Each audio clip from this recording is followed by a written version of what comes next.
Welcome to SN classes. This is Neha Khurana. So guys, आज अब एक सीरीज स्टार्ट कर रहे हैं, वो है प्रीवियस ईयर पेपर की। जैसा कि आप सबको पता ही है कि एससेट हो, सीटेट हो, कुछ भी हो, उसमें हमारे प्रीवियस ईयर जो होते हैं बहुत ज़्यादा इंपॉर्टेंट होते हैं। उनको जानना बहुत ज़्यादा ज़रूरी है कि पीछे कैसे कैसे आपके क्वेश्चंस आए हैं। तो जो मैं डिस्कस करूँगी आज आपसे 2011 का मैं आज आपसे डिस्कस करूँगी क्वेश्चन पेपर।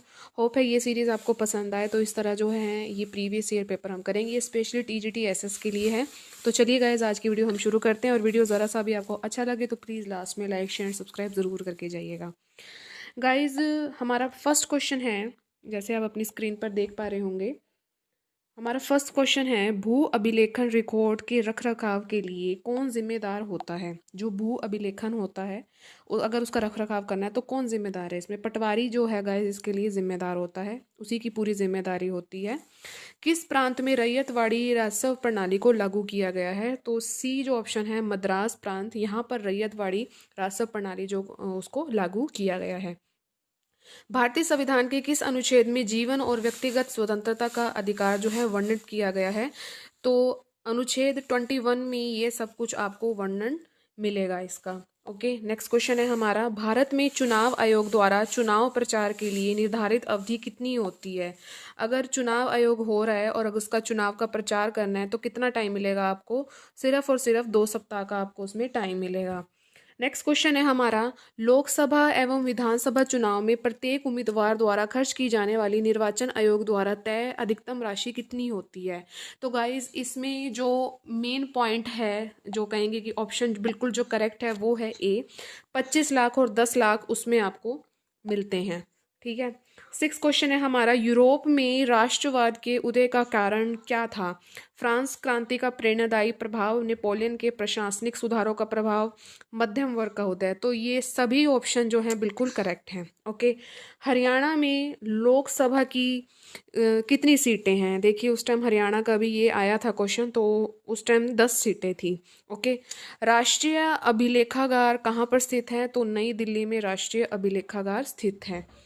नेक्स्ट क्वेश्चन की ओर बढ़ते हैं फटाफट। निम्न में से शहरों के किस युग में आपको अग्निकुंड मिले हैं। तो कालीबंगा लोथल में आपको क्या मिला है, अग्निकुंड मिले हैं। नेक्स्ट क्वेश्चन की ओर बढ़ते हैं। पंडित मोतीलाल नेहरू संविधान सभा के सदस्य, बी आर अम्बेडकर जो थे संविधान सभा के अध्यक्ष, राजेंद्र प्रसाद के साथ है प्रारूप कमेटी के अध्यक्ष, और सरोजिनी नायडू का है 1928 में संविधान प्रस्ताव जो बनाया गया था।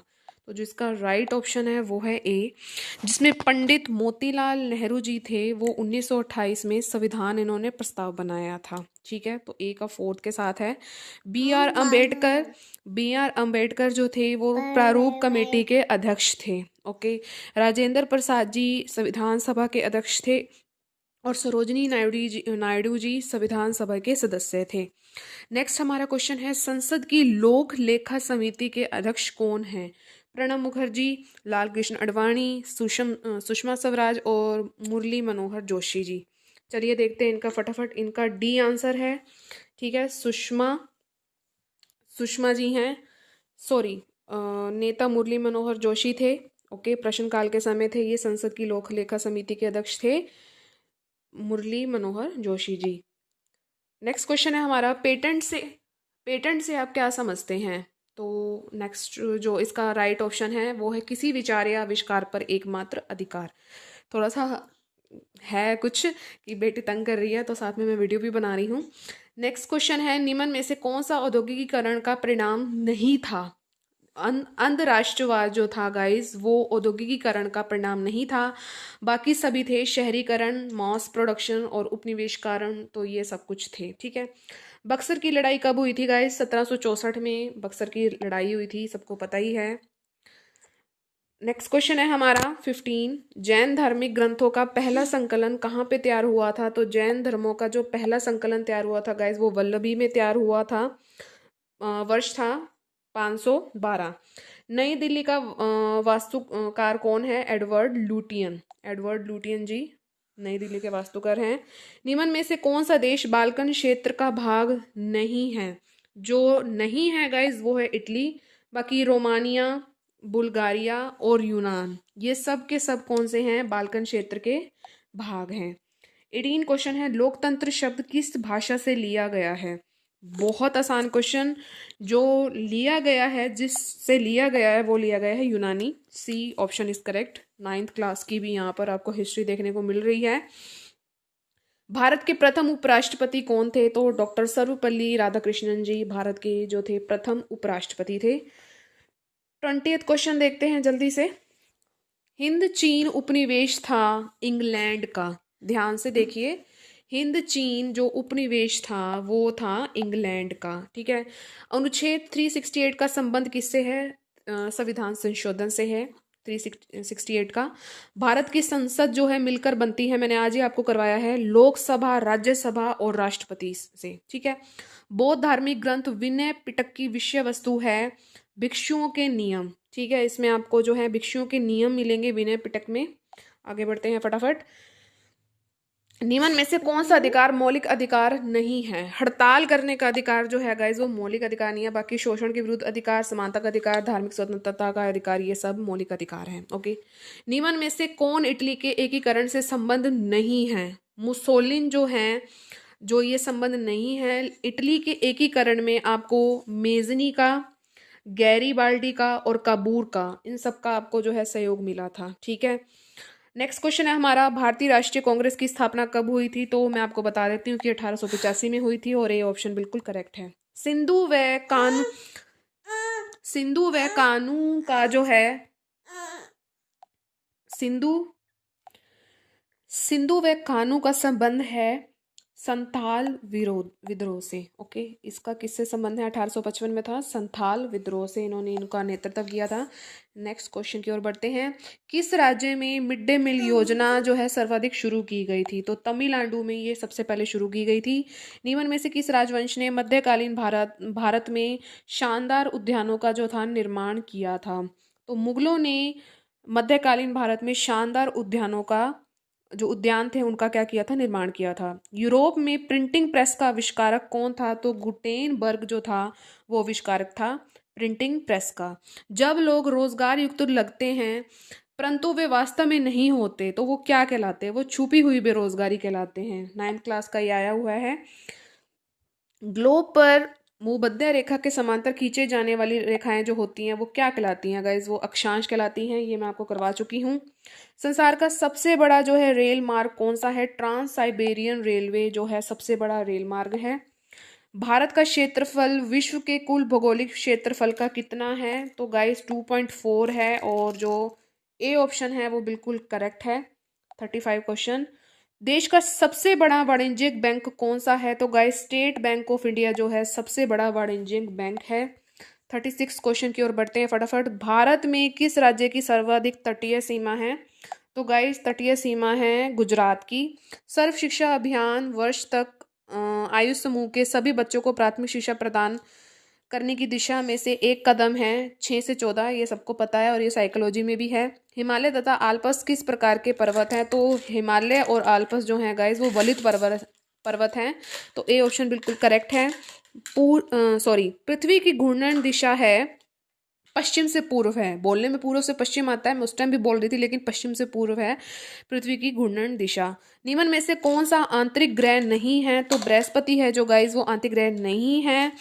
जो बुध, शुक्र और पृथ्वी जो है गाइज ये आपको आंतरिक ग्रह हैं जिनकी स्थिति, आंतरिक ग्रह कौन से होते हैं गाइज? जिनकी स्थिति बृहस्पति तथा सूर्य के बीच होती है।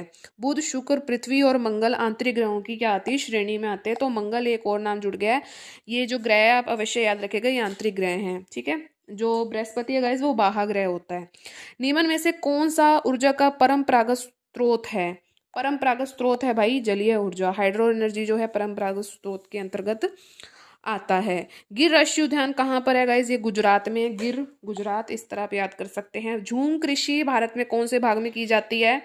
तो जो गाइज झूम कृषि की जाती है वो उत्तर पूर्वी भारत में की जाती है। ओके। 44 क्वेश्चन है, चिनूक है।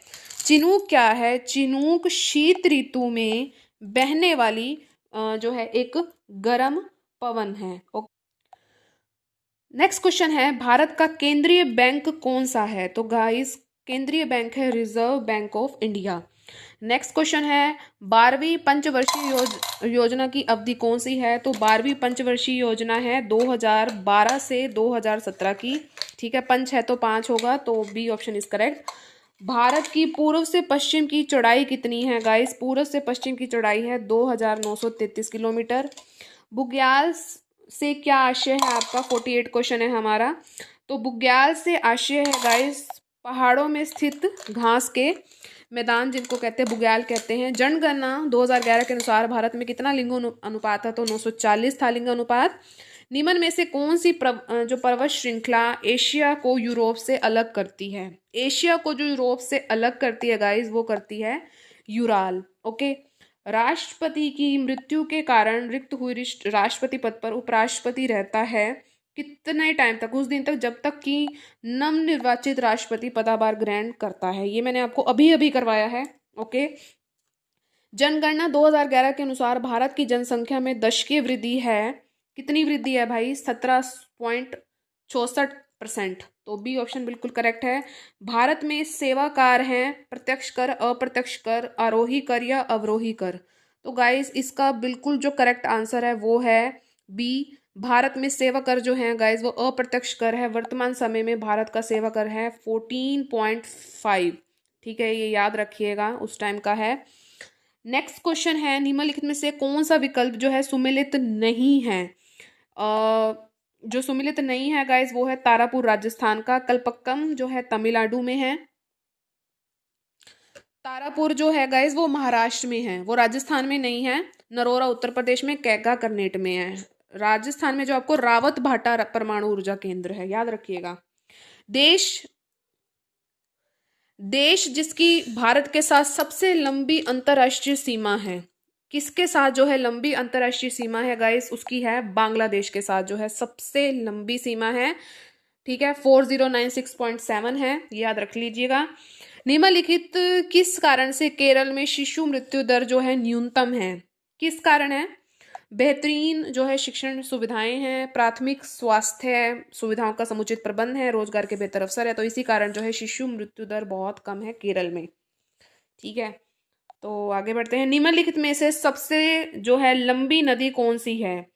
तो गाइस जो सबसे लंबी नदी है वो है ब्रह्मपुत्र, याद रखिएगा।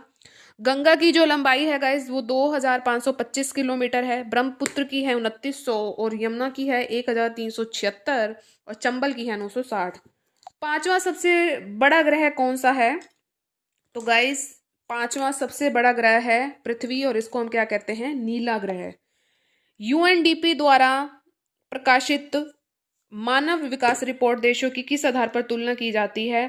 तो इन सभी कारणों से नागरिकों का शैक्षिक स्तर कैसा है, उनका स्वास्थ्य स्तर कैसा है, देश की प्रति व्यक्ति आय कैसी है।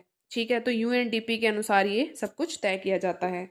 विषुव का तात्पर्य क्या है? विषुव का तात्पर्य है कि संपूर्ण पृथ्वी पर समान दिन रात। ठीक है, तो ये होता है विषुव। विषुव उस स्थिति को कहते हैं जब पृथ्वी पर आपको दिन और रात बराबर होते हैं, और यह स्थिति प्रति वर्ष आपको 21 मार्च को दिखेगी और 23 सितंबर को दिखेगी। ये मैं आपको अभी अभी करवाया ज्योग्राफी में। तो गाइज ये था मेरा आज का वीडियो। आज हमने जो डिस्कस किया है 2011 का पेपर डिस्कस किया है टीजीटी एसएस का, और ये सीरीज ऐसे ही चलती रहेगी। तो इस तरह मैं आपको सारे पेपर करवाने की पूरी कोशिश करूंगी। तो ये मेरा पहला जो था फर्स्ट अटेम्प्ट कह सकते हैं टीजीटी को लेकर कि हाँ प्रीवियस ईयर पेपर का कैसा लगा, आप कमेंट करके ज़रूर बताइएगा। ज़्यादा से ज़्यादा लाइक शेयर एंड सब्सक्राइब ज़रूर कीजिएगा, बेल आइकन को ज़रूर हिट कीजिएगा, तभी आपको मेरी सारी नोटिफिकेशन मिलेगी। अभी जस्ट जो मैंने 2 घंटे पहले ये वीडियो अपलोड करी थी राष्ट्रपति उपराष्ट्रपति के बारे में, मैंने उसमें आपको बताया है, और प्रधानमंत्री के बारे में बताया है, लोकसभा राज्यसभा। तो इस तरह ये आज मैंने कंप्लीट करवाया और आज 2011 का पेपर भी हमारा हो चुका है। Thank you so much for watching. Bye bye guys and take care.